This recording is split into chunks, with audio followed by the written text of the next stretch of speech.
What's up, my fellow creators? Welcome, guys. I hope you're having a beautifully, phenomenally blessed day. Thank you for joining me for a moment, Becky's House of Cards. Today we are going down the rabbit hole with topics with Becky, an inspirational video on people who find fault with you. I guess that's the easiest way to say it. We'll get into it, guys. Please like this video, share this video, subscribe to the channel down below, set that notification bell so you always know when the next video does go live. Knowing that is a free way to support the channel, as well as to connect me with you energetically to get you guys out more resonating content, whatever that may be. I just want to say thank you so very much to anyone and everyone who has liked, shared, commented, and subscribed. You guys are amazing and awesome. And I do want to send a shout out to my OGs, my new Gs, and anybody that allows me your most precious asset, your time. As always, it's an honor, a blessing, a privilege being here, giving you guys these messages. And my prayer, as always, is that any of the videos of mine that you happen to watch fall upon your hearts in a way that remind you to use your intuition, to use your discernment, to take back your power, and to make the decisions that serve your highest journey in this here, now, here moment. So let's get into it, guys. People who find fault with you. There was this great quote that I had, and I wrote it down here. It says, those who spend their time looking for the faults in others usually make no time to correct their own. You ever get people who say, hey, you did a good job, but, yeah, that's great that you're doing that, but, you're doing this, but, hey, I just want to congratulate you, but, right? Sometimes I don't think that people realize they're doing this. I do feel like this is a subconscious response to a lot of things, and they're not realizing that they're projecting on you that they feel insignificant, and they feel not good enough, and they feel worthless, and they see you guys succeeding.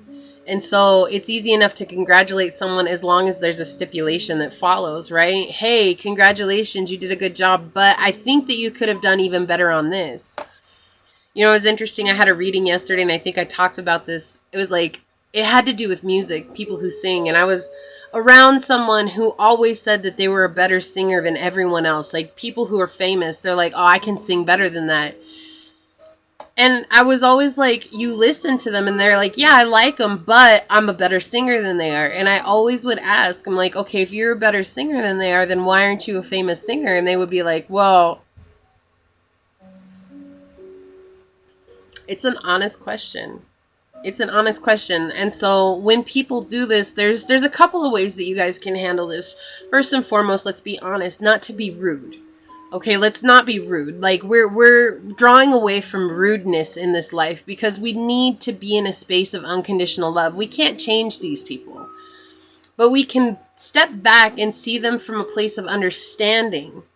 An understanding of like, hey, you know what, they may not feel too good about themselves, and they really are trying to compare themselves to me, which no matter what, you know, is not fair to you, and it's not fair to them because you guys are two completely different people. Why are you going to compare yourself? It's like apples and oranges, y'all. They just don't even sit in the same category, okay? We're human, the generic category, like fruit and vegetables. But underneath that falls a multitude of subcategories, and that's what people are. We're all under our own subcategory. As many people as there are, that's how many subcategories there are. It doesn't matter if you have a similar talent to someone else or you don't. People want to say this because they want to, unknowingly, they want to hurt you in a way to pull you back and stop you from being successful. And so I offer this as energy, fuel to keep you going on your journey, knowing that you guys are doing the right thing. Most time people won't do this unless you're doing the right thing. So how do you deal with things like this? Say they want to congratulate you, but I think you could have done better here. And then you can always say, well, if you think that you could have done better by doing that, then why didn't you get what I have?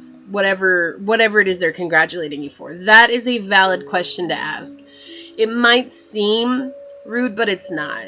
It's not rude because it's honest, okay? It's honest. And it gives them a chance to give an answer. And even if they don't answer you guys, it gives them an opportunity to heal themselves in a way that maybe they wouldn't have been able to heal themselves before, right? You know, I talk about Merlin, and Merlin, the energy of Merlin, Whether you believe in Merlin as a warlock or a dragon or whatever, or you don't, it's fine. But the energy of Merlin is a very substantial part of this journey, and it's answering questions with another question. And a lot of people don't like that, right? That's just, why are you answering my question with another question? It's because you're not asking the right question. You want the right answer, but you got to ask the right question, right? So it's not about you guys getting the right answer. It's about you guys asking the question to invoke them to ask the question themselves. And eventually they'll ask the right question to get the answer, not for you, for themselves. This may seem pointless. This is a very selfless act. Your honesty is selfless, right? Because our job is not to heal others. Our job is to inspire others to begin to heal themselves. And when you take away the power that they think that they have in trying to strike you down, that is a healing matter. I bring this topic up because there's no need to let these people affect you in any one way. There's nothing that they can do to take your power away unless you choose to give it to them. There's nothing that they can say to you that can truly hurt you unless you allow it to hurt you. This happens a lot on this journey. It happens so much as you go down this path. Everybody thinks that they have the right way to do it. And you even see that with YouTubers and people who claim to be gurus. You know, a guru is not going to go out and say I'm a guru. In fact, the guru will probably still tell you I may teach others, but I myself am a student. Why? Because they're always open to learning. A guru is oftentimes deemed a guru by other people, not a self-proclaimed guru. Okay? And there's a purpose for that, because it's a knowledge and an understanding that no matter how much one learns, there's always space to grow. But not everybody sees the world this big. There are many, many people who see the world through blinders, and they only see what's right in front of them. And they can't open themselves out to the larger picture. It's kind of like this video. You guys only see this much of the video, right? You only see this much of what's me and behind me. But there's a whole nother space all the way around, and there's outside, and there's beautiful stuff. Like if I were to focus on outside, you guys could see outside, right? So that's what I'm saying. Like right now, you only see with what is being shown to you. And that's how some of these people try to approach you. They want you to stop looking at the world so big. But the beautiful thing is that because you choose to look at the world from a much bigger place, you are starting to inspire that within others. It's like being authentic allows you to give permission to others to be authentic. Hold on just one second. So in this, if somebody approaches you this way, just remember the best place to come from is a very high place of unconditional love, understanding that whatever it is that another person is trying to project on you is what they feel about themselves inside. So they're telling you that you could be better. They're really in truth telling you the truth of themselves, that they could be better. And so it's like in this space, how can you listen with ears of unconditional love? How can you see with eyes of unconditional love? The steps are simple. But it's not always simple to not take things personal, especially when it feels personal as being directed at you, but it's not.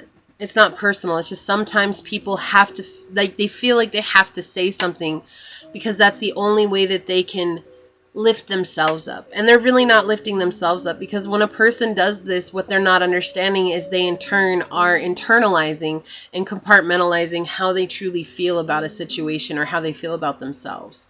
So it's our job as the creators and the chosen ones and the ones that have taken this spiritual journey. It's our job to be unconditional love, to love without condition, right? If somebody shows up this way, it doesn't mean that you have to pour your love on them. What it means is that you show them kindness and compassion. You might not approach them the same way that you would somebody who's receptive to you, and that's okay. That's what a boundary is, right? That's a boundary to save yourself, saying I'm not going to open myself up completely to a person who's just going to use me. Rather, You allow yourself still kindness and compassion, and you give them kindness and compassion, and that is still coming from a place of unconditional love. So this was a topic Source wanted me to bring up for you guys. I hope that this helps. I hope this gives you guys some tips and tricks to move forward on it. Again, you got to take it and make it your own on the journey, because there is no cookie cutter version on how to be successful on the spiritual journey. It's just taking steps for yourself, and you guys will find the way that works best for you, okay? I'm going to leave it there.